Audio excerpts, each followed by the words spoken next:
अस्सलाम वालेकुम नाज़रीन, प्रोग्राम ओपिनियन में अली काज़ी में बलीकार ऐं यासिर अहमद स्टूडियो में ज्वाइन कनि था सीनियर तजियाकार अली काज़ी साहब। वेलकम अली साहब। Thank you Yasir. अली साहब, शहबाज शरीफ़ साहब कल्ह क्लियरली मना करे हो त असां इमरान ख़ान साहब सां ईगोइस्टिक हुजण जे करे, एॾो अनापसंद हुजण जे करे असां नथा ॻाल्हाए सघूं। ऐं ॿी ॻाल्हि उन्हनि कई त असां ईअं भला पंहिंजो हिकिड़ो सियासी मुस्तक़बिल दाव ते हणी आयासीं त इहो वञण लाइ थोरी आया। ॾिसो, इहो आर्ग्यूमेंट त इमरान ख़ान जेको आहे उहो अनापरस्त आहे, जेको आहे कूड़ो आहे, फलाणा ढिमकाणा आहे, इहे त ठीकु आहे। हू हुननि खे चोर चए थो, हू हुनखे कूड़ो चवनि था, ठीकु आहे, इहे त पाण में ॼाणी। पर इहा अॻु में बि हिकिड़ी इनडायरेक्ट ॻाल्हि थी। शहबाज शरीफ़ कल्ह इहा ॻाल्हि बिल्कुलु चिटी करे चई छॾी त असीं पंहिंजी सियासी असासो यानी जेका असांजी सियासी साख हुई उनखे दाव ते लॻाए इन करे थोरी आयासीं जो 2-3 महीननि में चूंडूं कराए हलिया वञूं। एग्ज़ैक्टली। माना असीं पूरो मज़ो वठण लाइ यस 11 महीना उन महिल 12 महीना जेतिरा बाक़ी आहे उहो सभु हुकूमत करणु आयासीं। बाक़ी 9 महीना आहिनि असीं, यानी असां पंहिंजी सियासत जेको आहे उनखे नुक़सानु पहुचायो आहे, उनखे साख खे असां दाव ते लॻायो आहे ऐं पोइ चओ था त इलेक्शन कराए छॾियो। सवाल ई न आहे त इलेक्शन थींदा। जी हा, भरपाई त कयूं। ॾिसी, शहबाज शरीफ़ इहो जुमिलो भले इहा हक़ीक़त बि हुई, अंदरां कहाणी इहा ई ईंदी त रीज़न इहो ई आहे, लेकिन तव्हां पब्लिकली जॾहिं इहो चओ था त तव्हां वटि ही को हाई मॉरल ग्राउंड ते जस्टिफिकेशन न आहे, ही को वॾी तव्हां सियासी इख़लाक़ियत जी ॻाल्हि न पिया कयो त यार असांखे नुक़सानु थिए पियो त असीं इलेक्शन कराए छॾींदासीं। ऐं पोइ तव्हां मुल्क ऐं क़ौम लाइ सियासत नथा कयो छा? एग्ज़ैक्टली। तव्हां पंहिंजे मुफ़ादनि लाइ सियासत कयो था छा? कंदो सभु इहो ई आहे, कंदा सभु ईअं ई आहिनि। इमरान ख़ान खां वेंदे सभु इहो ई आहे, लेकिन चइबो थोरी आहे। तव्हां यानी एतिरा फ्रस्ट्रेट थिया आहियो जो तव्हांजी दिलि जी ॻाल्हि मुंहं ते अची वई। एग्ज़ैक्टली। त यार कमाल था कयो, असां सॼो पंहिंजो अलाह ताला जेको आहे हिन ॻाल्हि ते लॻाए छॾियो ऐं हाणे चओ था इलेक्शन करायो, असां त हुकूमत कंदासीं। यानी तव्हां हुकूमत जेका कंटिन्यू कंदव 9 महीना, पोइ हिन विच में जेको मुल्क सां थिए पियो सियासी अदम इस्तेकाम जे करे, उन में तव्हां जवाज़ इहो ॼाणायो था त छाकाणि त असांजी सियासी साख दाव ते लॻल आहे, तंहिंजे करे असीं इहो कंटिन्यू कंदासीं। माना तव्हां हिकु पॉलिटिकली सियासी तरह के आला इख़लाक़ी मयार ते त तव्हांजो जवाज़ नथो बीहेजे, तव्हां जी ज़ाती जवाज़ पिया ॾियो। ऐं चइबो ईअं आहे पब्लिक में त असीं अवाम जे अज़ीम तर मुफ़ाद में, मुल्क जे अज़ीम तर मुफ़ाद में इहो कंदा आहियूं। चइबो त इहो ई आहे न, हीअं असां बिना सचो थी पियो कनि। जी हा। ऐं आई थिंक मूंखे यानी ॻाल्हि आहे त ॾिसो न, भले केरु अंदरां कहिड़े मक़सदनि ऐं मुफ़ादनि जे तहत सियासत कंदो हुजे, पर चइबो त हमेशह इहो ई आहे न त आवाम लाइ कबो आहे। जी हा, जी हा, जी हा। अच्छा, हिते हिकु सवाल अचे थो त इहो त पोइ जीअं मिसाल अगरि हिननि खे इहो लॻे थो त सियासी मुस्तक़बिल दाव ते लॻायोसि, ठीकु आहे, त सियासी मुस्तक़बिल दाव ते लॻायो, you became unpopular by doing few steps, तव्हां जेके गवर्नमेंट में रही स्टेप्स खयां तव्हां अनपॉपुलर थी वियो। मुल्क जा जेके हालात आहिनि तव्हां अञा कंटिन्यू करणु चाहियो था, त तव्हां अञा अनपॉपुलर थियणु चाहियो था, त उनजी त पोइ चवनि था न असांखे क़ीमत ॾियो, असांखे हुकूमत त करणु ॾियो। माना अगरि इहो चवनि कोन था, पर हिन जो मतिलबु छा निकितो त भई सियासी असासो, असांजी जेका सियासी साख हुई, असांजो पॉलिटिकल एसेट हो, असांजी क्रेडिबिलिटी हुई, असां मक़बूलियत हुई असांजी नवाज़ लीग जी, उहो असां दाव ते लॻाए अची हुकूमत वेही रहियासीं। जी हा। पोइ असां हाणे कोन चयो अथनि, पर ज़ाहिर जो मतिलबु इहो आहे पोइ असीं ग़ैर मक़बूल थींदा पिया वञूं। उहो सॼो नुक़सानु असां इन करे भरियो जो इलेक्शन करायूं, सवाल ई न आहे, मज़े त पूरे लेंगे। हाणे ॻाल्हि इहा आहे त इहो चइबो थोरी आहे।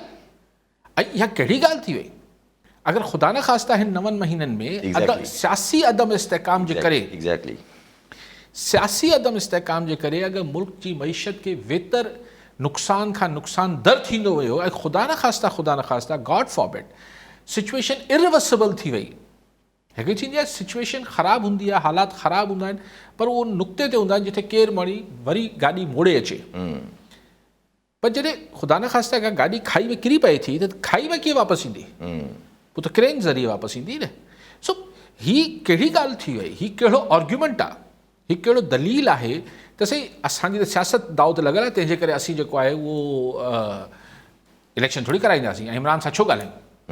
कमाल हो गया। जी हा। अच्छा, जे तव्हां ॻाल्हि कंदा आहियो त पता इहे त एक्सट्रीम हुन ते हलिया था वञनि, छो जो अगरि मुल्क जे हालात ॾिठा वञनि त 3 महीना छॾे, 3 महीना हू छॾनि, 3 महीना हू छॾनि, इलेक्शन कराइनि।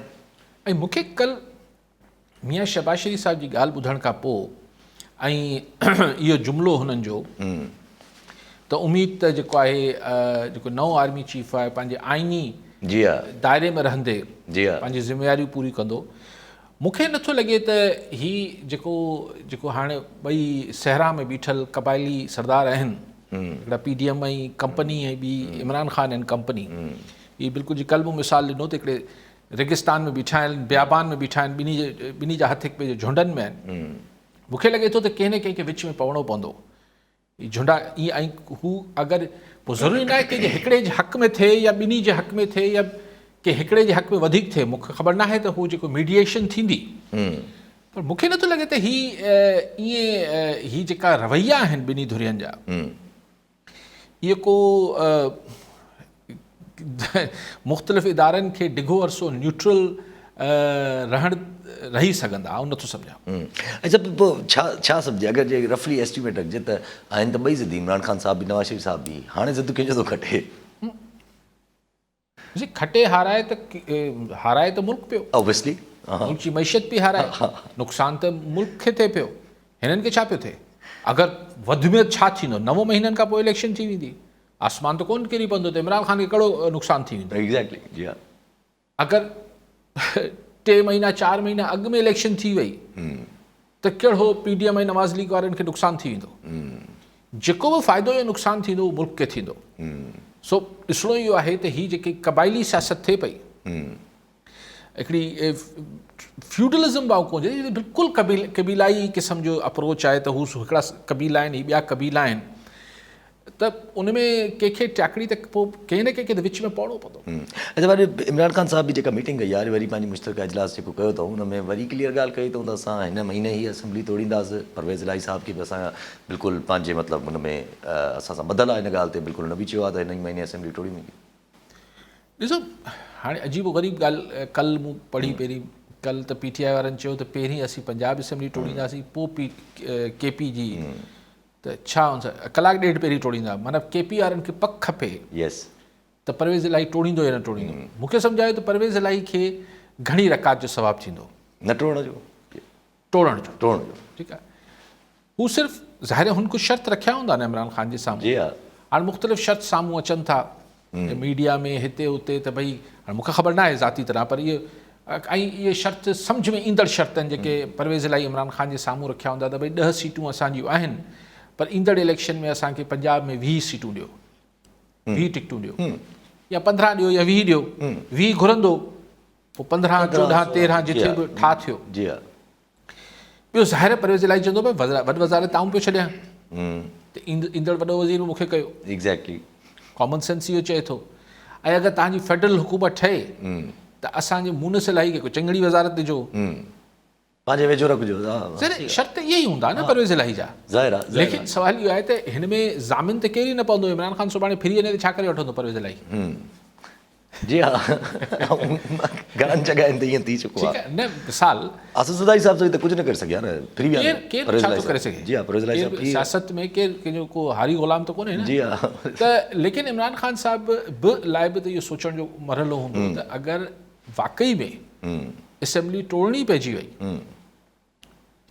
अगरि ऐं परवेज़ इलाही मञी बि वियो त पोइ छा जनरल इलेक्शंस खां सवाइ सिर्फ़ु पंजाब में ऐं हाणे केरु मूंखे चयो मुंहिंजो अंदाज़ो हो त परवेज़ इलाही वारा कंटिन्यू कंदा एज़ चीफ मिनिस्टर लेकिन केरु मूंखे चयो पियो त न ही इलेक्शन कमीशन तय कंदी त नओं चीफ मिनिस्टर केरु थींदो केयर टेकर त हाणे इलेक्शन कमीशन त ज़ाहिर ठहे कोन थी PTI सां बकौल PTI जे जी हा त उहो केरु ईंदो नओं चीफ मिनिस्टर त उहा बि ॻणती इमरान ख़ान की हूंदी ऐं हिकिड़े तरफ़ इमरान ख़ान साहब चवनि था त आर्मी जी इस्टेब्लिशमेंट लाइ त जेके आहिनि अमर बिन मारूफ़ थिया रहंदा उमीद ऐं वॾे चोर खे न छॾियो वेंदो नंढे चोरनि खे सज़ा न माना इहो ग़लति कमु न कयो वेंदो त वॾे चोर खे छॾियो थो वञे नंढे चोर खे सज़ा ॾिनी थी वञे त हेॾां ही गवर्नमेंट चवे थी त जेको आहे उमीद आहे त पंहिंजे आइनी हुन में अंदरि रहंदा दैट मीन्स अगरि इमरान ख़ान साहब असेंबली तोड़े बि छॾनि था अगरि कोई इहो मेजर स्टेप थी बि वञे थो त गवर्नमेंट त क्लियर नज़र अचे थी त हू न कराईंदी जनरल इलेक्शन्स कुझु बि थी वञे ॾिसो हाणे ॻाल्हि इहा आहे त हिन महिल ताईं त पोज़ीशन इहा आहे इहे चइबो आहे सियासत में त भई फ़िलहालु मुंहिंजी पोज़ीशन इहा आहे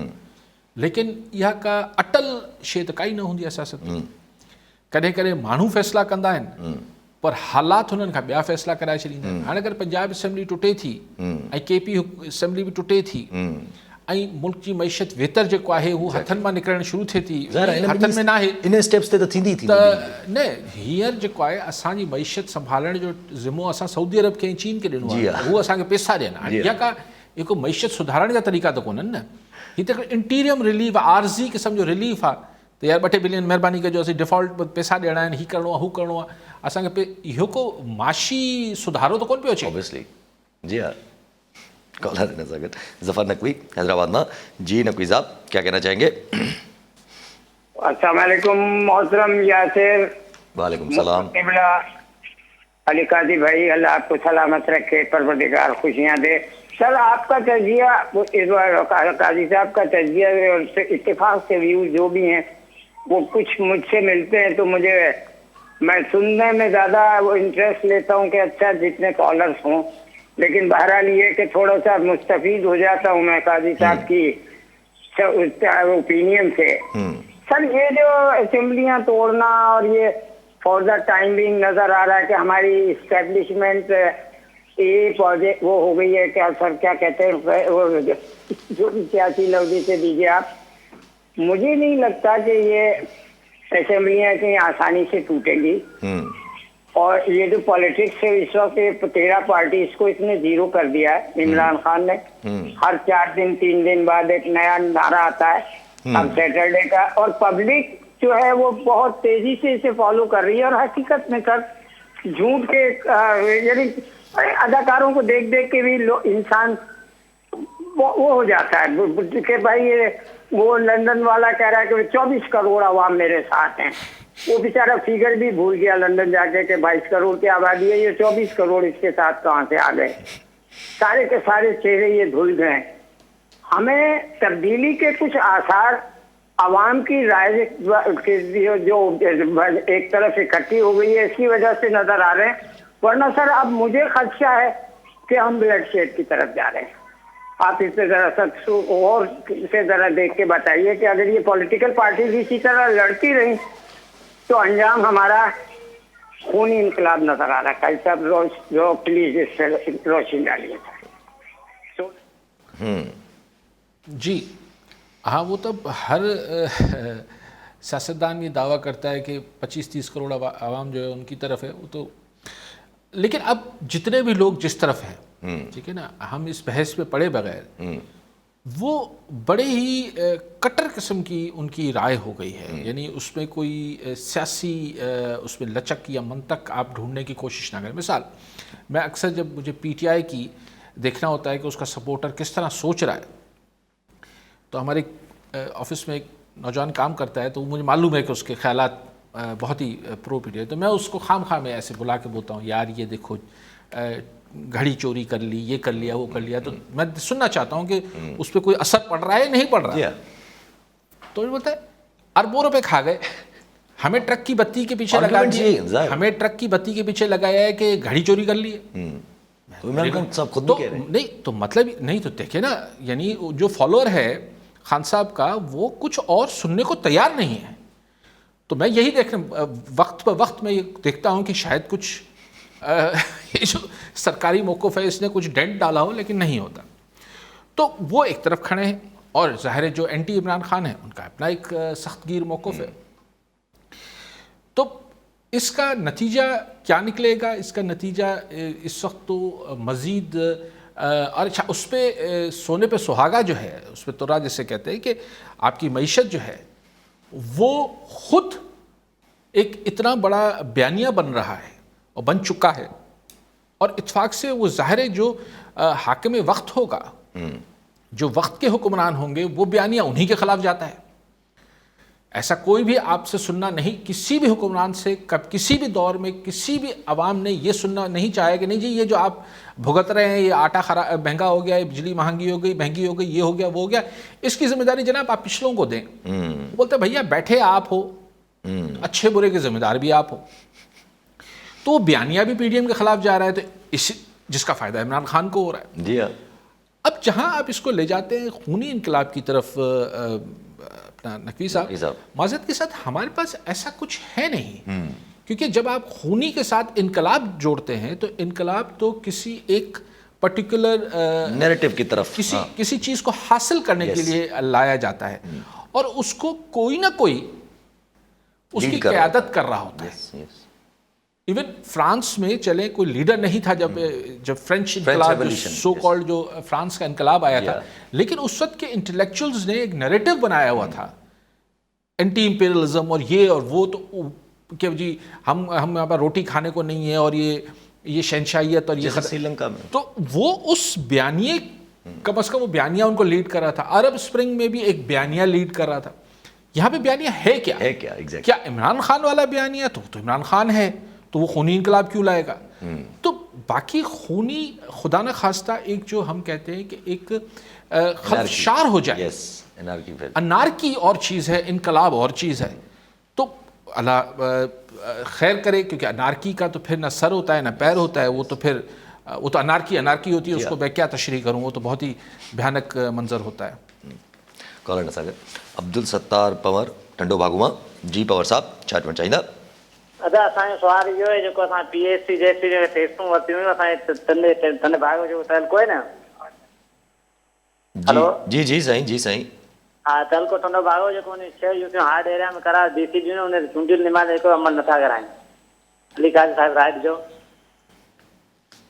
ٹھیک ہے سائیں. ॿियो बि कॉलर عابد پھلو پوٹرو سکھر मां جی پھلپوٹ صاحب छा चवणु चाहींदा.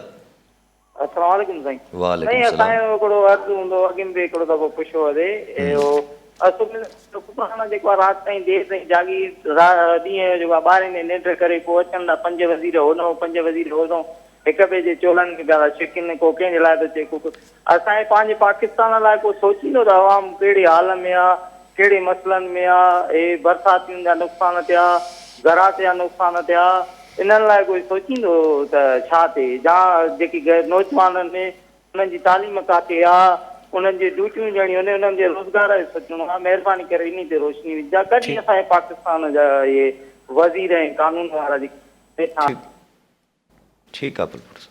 پهرين صاحب ڇا چيو ٹنڈو باغو में साईं हार्ड एरिया जी का ॻाल्हि पिया कनि त ٹنڈو باغو खे हार्ड एरिया करार ॾियो आहे. पोइ शायदि बोर्ड जे हवाले सां था चवनि या न कोई इम्तिहान तालीम जे हवाले सां PhD वारे हवाले सां. साईं बिल्कुलु थियणु खपे, तव्हांजो मसइलो हल थियणु खपे. आबिद फुलपोट सखर मां चवनि था त भई घर ढही विया आहिनि, बेरोज़गारी आहे, नौजवाननि जी ड्यूटियुनि जा मसइला आहिनि. बेरोज़गारी वज़ीर अचनि था पंज हुतां हिक ॿिए जा झुंडा पटकनि था ऐं पोइ हलिया वञनि था. अच्छा आबिद साहब ॻाल्हि इहा आहे त ही सभु मसइला जेके तव्हां ॿुधाया, जेके न बि ॿुधाया ऐं जेके ॿुधाया, उन मां को हिकिड़ो मसइलो मूंखे ॿुधायो त ही जेके पंज वज़ीर अचनि था इन्हनि सां ज़ाती तरह उहो मसइलो लागू हुजे. मिसाल खाइण लाइ मसइलो अटो महांगो थी वियो हुजे त हिन जी ॻणती हुजे, बिजली महांगी थी वई हुजे त उनजी ॻणती हुजे, को घर में नौजवान बेरोज़गार हुजे उनजी ॻणती हुजे.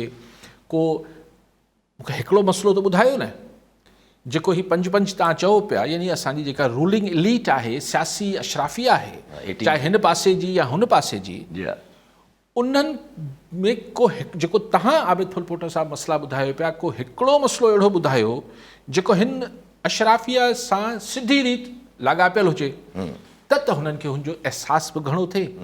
मिसाल अगरि मुंहिंजी बिजली कटियल हुजे या मुंहिंजे मिसाल थींदो न मुंहिंजे घर में लोड शेडिंग थिए पई, बिजली बंदि थी वई, मिसाल के इलेक्ट्रिक अक्सर थींदो आहे. हाणे अगरि सिर्फ़ु मुंहिंजे घर जी ईंदी हुजे, चोतरफ़ जेको आहे उहो भले लोड शेडिंग थियल हुजे त आउं के इलेक्ट्रिक वारनि खे फ़ोन थोरी कंदुसि.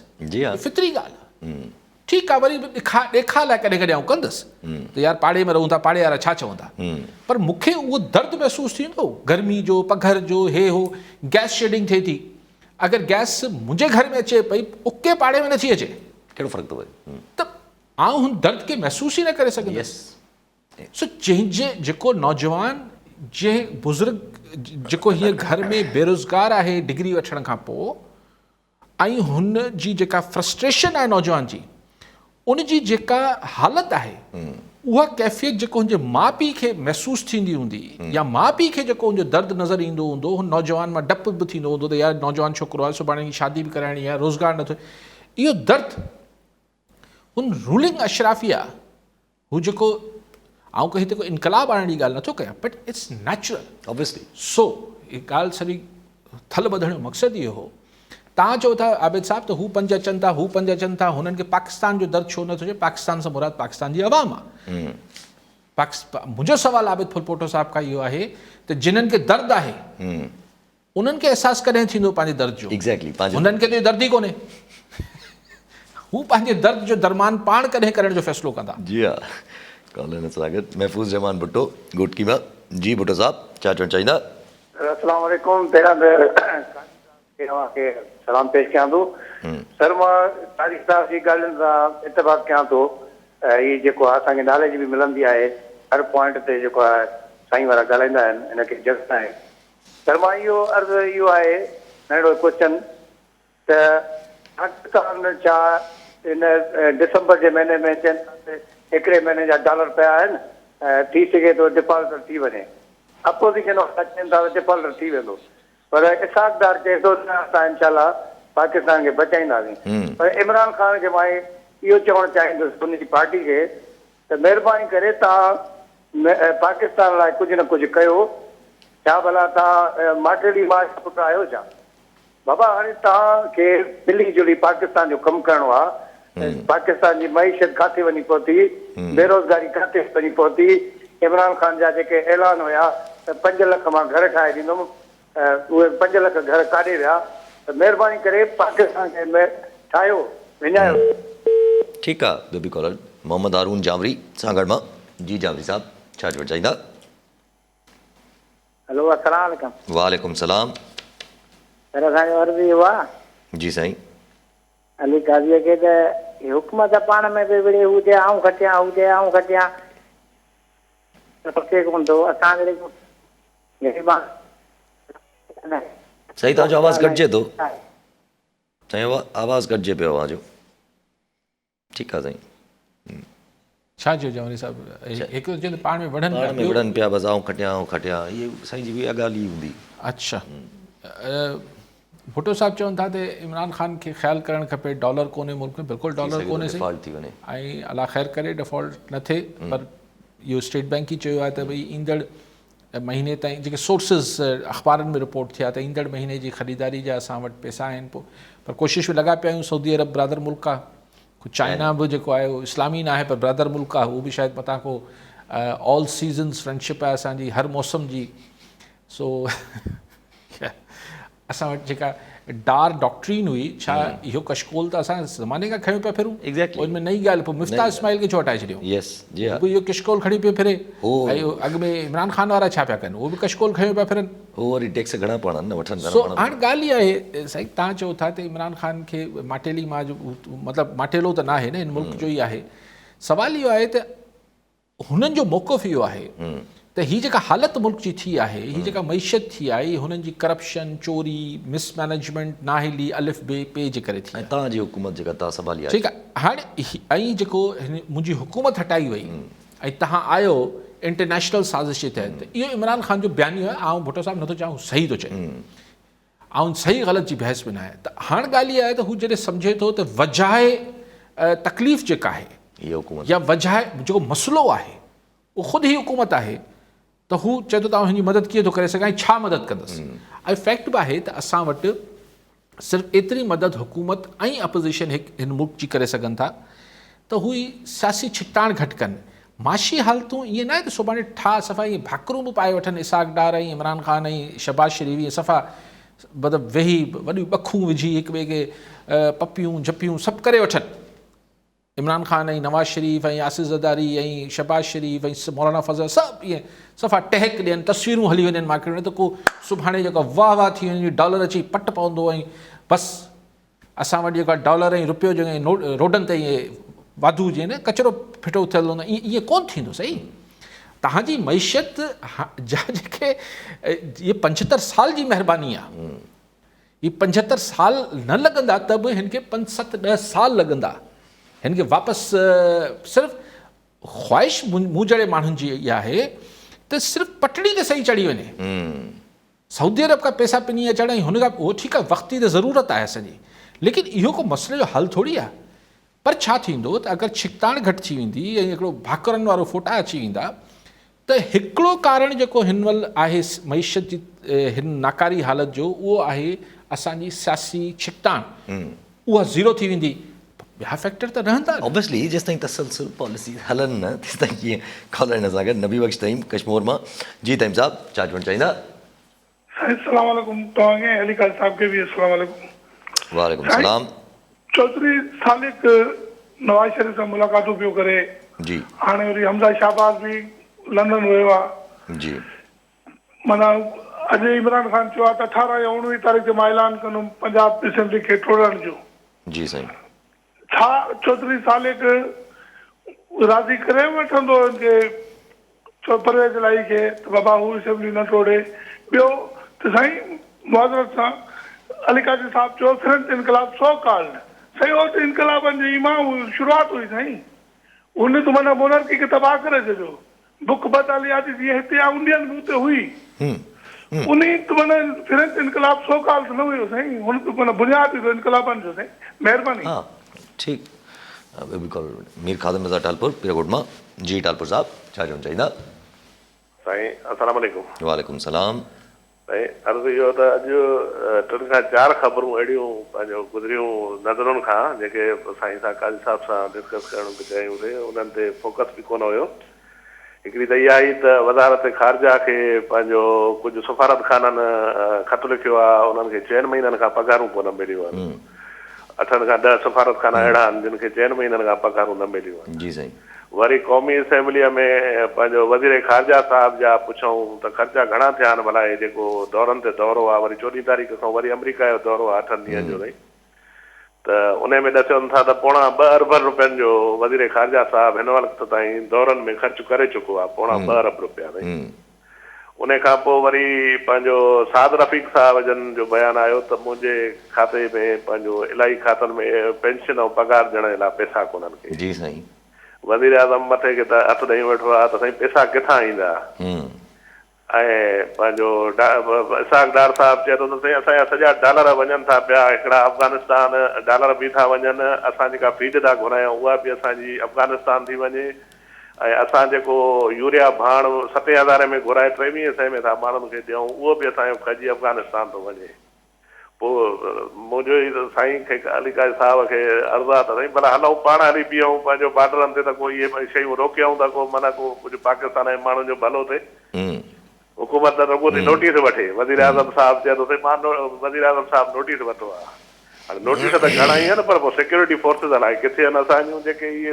पैसी ढुके शइ जेको आहे जाॾे काॾे माण्हुनि पाकिस्तान वारे जी को ॿुधण वारा को पिया था बसि छिलजूं ऐं बसर ई कोन्हे को साईं असां वटि एलसी ठीकु आहे टालपुर साहब साईं थईम साहब पहिरीं चयो त छा सालिक साहिब जेको आहे उहो कन्विंस करे ईंदो परवेज़ इलाही खे पर मुलाक़ात नवाज़ शरीफ़ सां करणु वियो आहे साईं परवेज़ इलाही खे कीअं राज़ी कंदो जी हा शायदि थईम साहब इहे चवणु चाहींदा हूंदा त नवाज़ शरीफ़ खे राज़ी करे पियो त परवेज़ इलाही खे असां चीफ मिनिस्टर ठाहे छॾियूं असेंबली टोड़ण खां रोकण लाइ शायदि मूंखे ख़बर न आहे थईम साहब शायदि सेंस इहो ई सेंस त पोइ इहो सेंस आहे त साईं उहो त नवाज़ शरीफ़ त हुते अरहा कोन थींदो जी हा छाकाणि त इहो वॾो धचको लॻंदो हिकिड़ो ई अलाए रहिजी वियो हिकिड़ो ई इतिहादी रहिजी वियो PTI वटि उहो जेको आहे उहो फारिग थी वेंदो पंजाब मां धचको लॻंदो ऐं बहरहाल पोइ PTI हुनखां पोइ क्यू लीग जो छा मामिलो थींदो जुदा बहस आहे लेकिन झटको त लॻंदो सो नवाज़ शरीफ़ खे को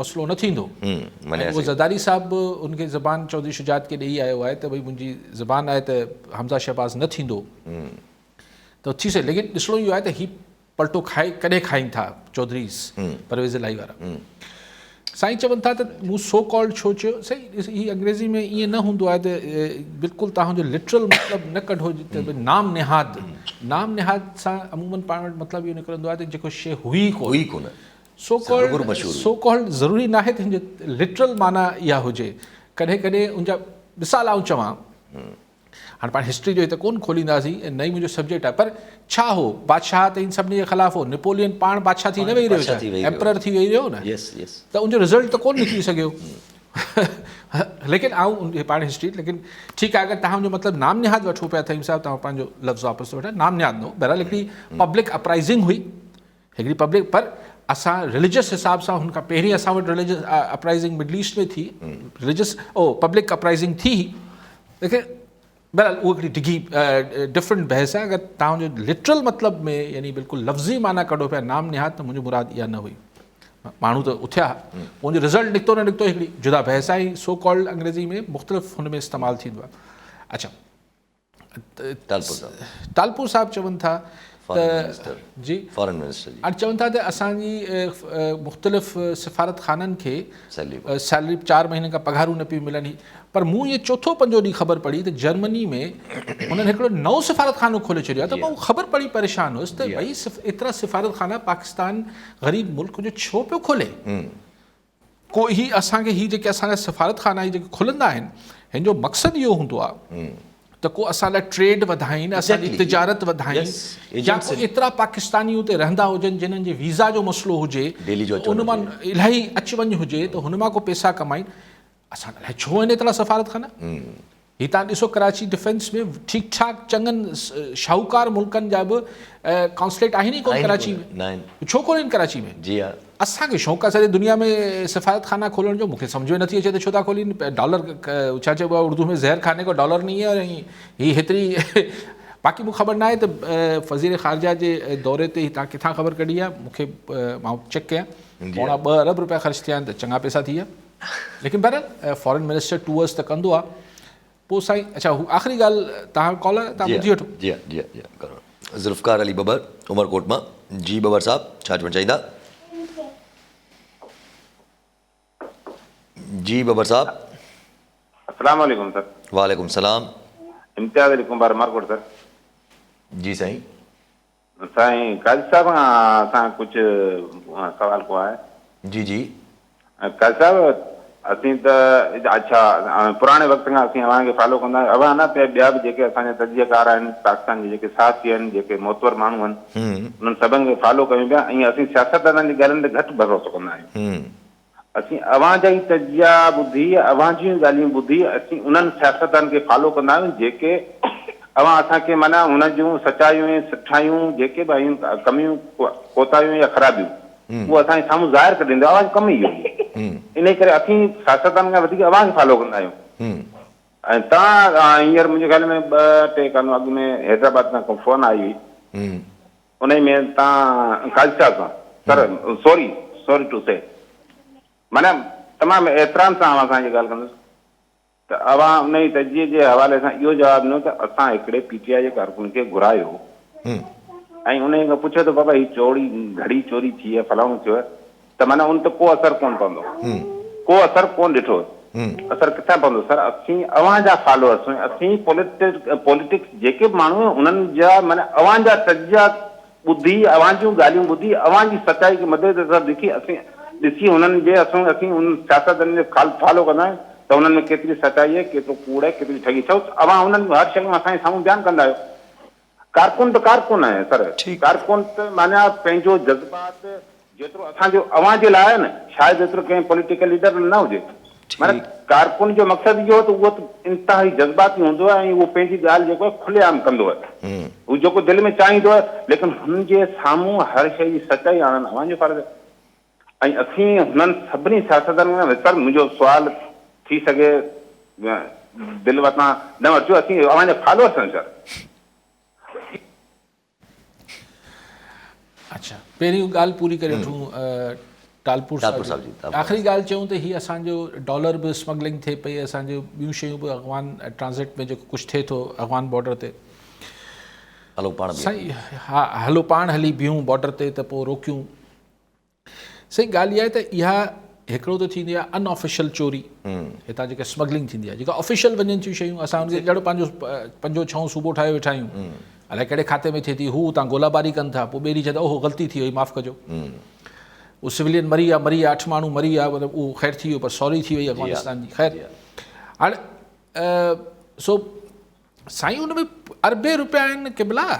मीर साहब छा था कयो तव्हां? त सम्झू माण्हू आहियो, हुते पाण ॿई हंधा पाण खे अहिड़ी सोटियूं हणी बजाईंदा हुतां जो हुते अरबे खरबे रुपए जो धंधो आहे. शहबाज शरीफ़ साहब खे या प्राइम मिनिस्टर खे ख़बर कोन्हे त अफ़गान बॉर्डर ते कीअं माल हुते हलियो वञे थो, हुतां ही हिते वापसि कीअं थो अचे? उहो चई पाणे थिए थो.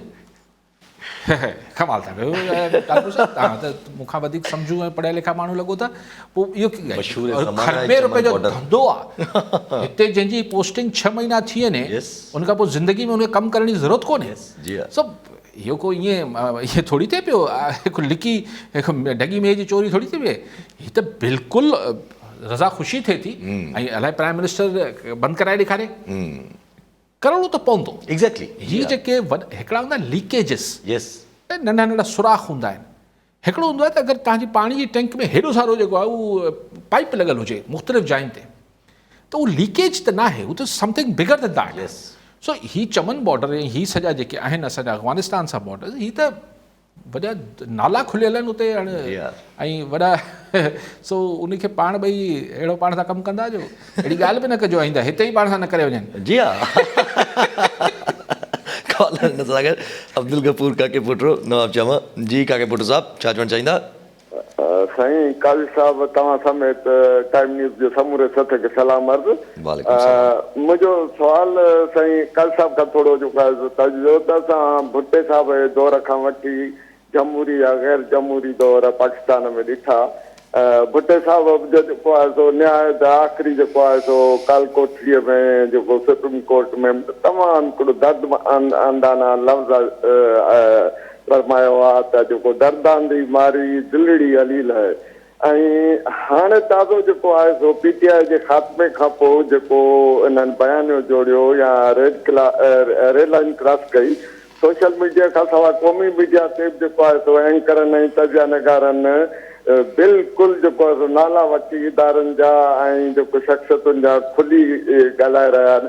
छा इहा साईं खां सुवाल आहे त इहा आज़ादी आरज़ी सम्झूं या मुस्तक़िल, ऐं छा इन आज़ादीअ में डोमिसाइल जो फ़र्क़ु बरक़रार रहंदो? महिरबानी। ठीकु आहे। अच्छा, विच में फ़ोन कयो बबर साहब, इम्तियाज़ बबर साहब उमरकोट। बबर साहब तव्हां बिल्कुलु जेको चवणु चाहियो आउं छो दिलि सां कंदुमि, मूंखे तव्हां त तमामु पोलाइट ॻाल्हि कई, मूंसां अहिड़ी ॻाल्हियूं माण्हू कनि था फ़ोन ते, तव्हां ॿुधंदा आहियो। ॾिसो, मूं जेको चवण जो मक़सदु हो त असां जेको बि आहियूं हिकिड़ा सो कॉल्ड तजिया निगार या जेको बि, उहे बि त पल्स किथां वठंदा आहियूं असीं, त माण्हुनि पाण ई वठंदा आहियूं। त भई जॾहिं चऊं था यार PTI जो ग्राफ हीअं आहे, PTI जो, ऐं हू वर्कर न आहे बाई द वे, मूं त हिकिड़ी तव्हांखे उनजो सपोर्टर आहे। ऐं ईअं तव्हांखे कराची में जाम मुख़्तलिफ़ हंधनि ते सिर्फ़ु कराची में मिलंदा, ईअं पीपल्स पार्टी जा मिलंदा, ईअं तव्हांखे नवाज़ ली, त तव्हां हिकिड़ी पल्स गेज कयो था न, तजियो छा ते थींदो आहे, त डेटा त किथां वठणी पवंदी न, हवा में त डेटा नथा वठी सघूं। त मूं उन रेफरेंस में उहा ॻाल्हि कई। बाक़ी जेको मीडिया जो कमु आहे त मिरर ऑफ द सोसाइटी, असीं शीशो आहियूं, असीं तव्हांखे ॾेखारियूं था त भई हीअं आहे फ़ैसिलो, हक़ या उनजी मुखालफ़त में तव्हांखे करिणो आहे। हू तव्हांजी ॻाल्हि जो सुवालु बिल्कुलु तव्हां अहिड़ा जेका दिलि में अचे तव्हांखे सुवालु करे वठो, पार्लिमानी हुजे त मूंखे को इशू न आहे। सो हू उन हमरा जो हवालो ॾियणु, ऐं ॾिसो न माण्हू पाण बि त हिकिड़ो पाण बि त गेज कनि था, असेस कनि था। ॻाल्हि तव्हां टाइम ख़तमु थिए पियो, मुख़्तसर करे वठां। काके पोटो साहब चयो त आख़िर में त भुट्टो खां वठी जीअं असां सियासत में आहियूं, रेड लाइन जेके हाणे क्रॉस जी चवंदा त भुट्टे साहब चयो दर्दादी मारी दिलड़ी अलील है, उहो ज़ाहिर आहे भुट्टो साहब सॼी सिचुएशन खे बयानु करे रहियो त छा थिए पियो मुल्क सां, ऐं पोइ हुन हवाले सां चयो त उनजी दिलि ॾुखे पई। ऐं चवनि था हाणे जेके ॻाल्हियूं खुलेआम थियनि थियूं त छा ही वक़्ती आहे ऐं हिन सां को डोमिसाइल जो तालुक़ु आहे या न आहे। डोमिसाइल जो तालुक़ु बि आहे, लेकिन वक़्ती आहे नथो सम्झां। ॾिसो ही शयूं हाणे ही जिनी जेका आहे बोतल मां ॿाहिरि आहे। जी हा, हाणे सफ़ा असांखे को बंदि करे को बर्मा ठाहिण जी कोशिशि थींदी, मुश्किल लॻे थो। ऐं लेकिन सोसाइटी खे मुख़्तलिफ़ फोरम्स खे पंहिंजे पाण खे ख़ुदि बि रेगुलेट करिणो पवंदो। उहो चइबो आहे त तव्हांजी आज़ादी मुंहिंजे नक ते अची ख़तमु थी वञे थी, ईअं तव्हां मुंहिंजे नक ते ठोशो हणी वञो चओ त मां आज़ादु आहियां, न, आज़ादी मुंहिंजे नक ताईं खां थोरो 2 इंच परे ताईं आहे। सो ईअं कंहिंखे घटि वधि ॻाल्हाइण ई ज़ाहिर शयूं मेच्योरिटी ॾे वेंदियूं। हीअ जेको TV मीडिया जिते ॻाल्हायूं, हीअ बि शुरू में हथनि मां निकिरी वियो, हाणे सफ़ा हुनखे दॿाइण जी बि कोशिशि थिए थी। So it's a process. लेकिन इहे आर्ज़ी अगरि मुल्क में जमहूरियत रहे थी, जेका बि आहे, वरी सो कॉल ते साईं नाराज़ थी वेंदा, पर जेका बि डेमोक्रेसी आहे उहा अगरि बरक़रार रहंदी त एतिरो फ्रीडम ऑफ एक्सप्रेशन, हाणे फ्रीडम ऑफ एक्सप्रेशन खे ज़ीरो करे छॾणु ॾुखियो आहे, लेकिन ऑफकोर्स गार्गन ते टॉलरेंस दुनिया में न थींदी आहे। पोइ कंहिंजो फोन? जी हाँ, कंहिंजो बि न हुयो। ठीकु आहे, टाइम पूरो थी वियो। अच्छा, न त हुन ते ॻाल्हाइणो हो जेको काबुल में अटैक थियो आहे, चाइनीज़ जे मथां जेको अटैक थियो आहे। जी हाँ, पोइ सुभाणे हिनखे कंटिन्यू कयो। ठीकु आहे, वरी महिरबानी साहब। नाज़रीन, अॼु जे प्रोग्राम जो वक़्तु पूरो थियो, वरी मिलां ईंदड़ प्रोग्राम में। दुआ में।